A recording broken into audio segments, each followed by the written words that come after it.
Eat Bulaga, hindi pinaporma sa online viewership ang Eat Showtime. Yan ang pag-uusapan natin patungkol sa dalawang pananghaliang programa dito sa bansa. Pero bago yan at bago natin umpisa ng online viewership ay humihiling ako na pakisubscribe ang aking YouTube channel. Pakilike and share natin po mga kaparokya para mas dumami pa po ang makapanood ng content natin.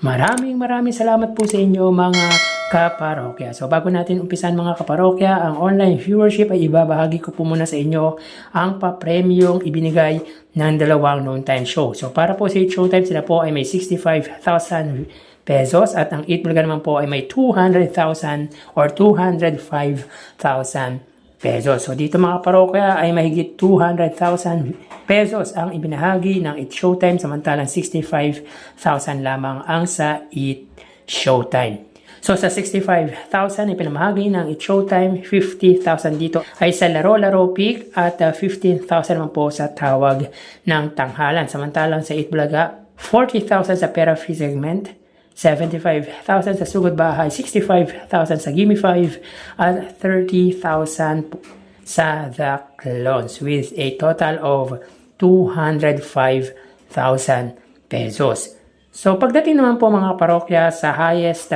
viewership ay landslide or tambak malala po ang inabot ng Eat Showtime sapagkat ang highest viewership lamang nila ay 95,000 samantalang 164,000 naman po sa Eat Bulaga. So hindi po pinaporma ng Eat Bulaga pagdating sa highest viewership ang Eat Showtime at angat po sila dito ng 69,000 viewers. So disclaimer lang po, ito po ay para lamang po sa kanilang main YouTube channel. So nitong mga nagdaang araw mga kaparokya ay talagang hindi po maungusan ng Eat Showtime ang Eat Bulaga pagdating sa highest viewership. At pero mga kaparokya, nitong mga nagdaang araw din po ay medyo natatalo ng Eat Showtime ang Eat Bulaga pagdating sa pamimigay ng papremyo. Pero this time mga kaparokya ay angat po dito ang Eat Bulaga against sa Eat Showtime at ang pagitan po nila ay 140,000 pesos. So tara ating alamin ang online viewership ng dalawang bigating noontime shows. Para sa Eat Bulaga under TVJ Facebook page na may 3.5 million followers at sa Eat Showtime naman po na may 19 million followers.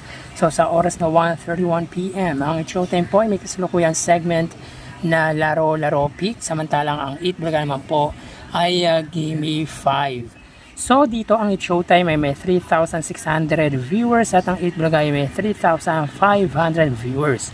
So again, sa oras na 1:32 ang Eat Showtime ay may 3,600 live viewers at ang Eat Bulaga ay may 3,500 live viewers. So pagdating sa Facebook Live mga kaparokya ay dikit ang labanan ng dalawang noontime show at lamang-lamang po ng 100 views ang Eat Showtime. So mapunta naman po tayo sa TV Network YouTube channel ng dalawang noontime show para po sa Eat Showtime under GMA Network YouTube channel na may 39.7 million subscribers at sa Eat Bulaga naman po under TV5 YouTube channel na may 2.57 million subscribers. So sa oras na 1:32 PM ang Eat Showtime po mga kaparokya, sila po ay may 23,000 viewers at ang Eat Bulaga ay may 14,000 viewers.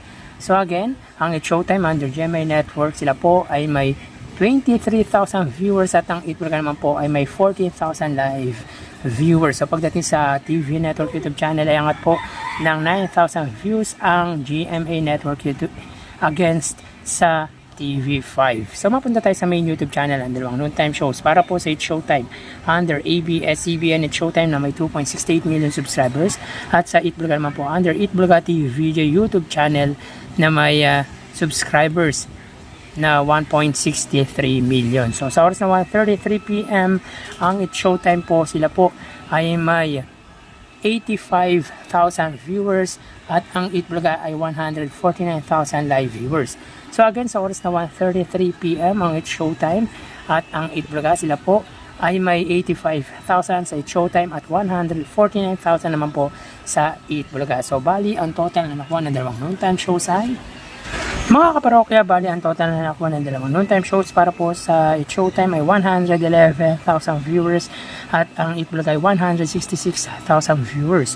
So again, ang It Showtime ay may 111,000 total live viewers at ang It Vlog ay 166,000 total live viewers. So pagdating sa online viewership mga kaparokya, ingat po dito ang It Vlog ng 55,000 viewers against sa It Showtime. So wag na naman po pagdating sa online viewership ang It Vlog, laban nga po yan sa It Showtime. So yan po lumalabas sa kanilang online viewership as of 1:34 PM. So magpapaalam na po ako sa inyo mga kaparokya, magsingat po tayo palagi. Thank you and God bless.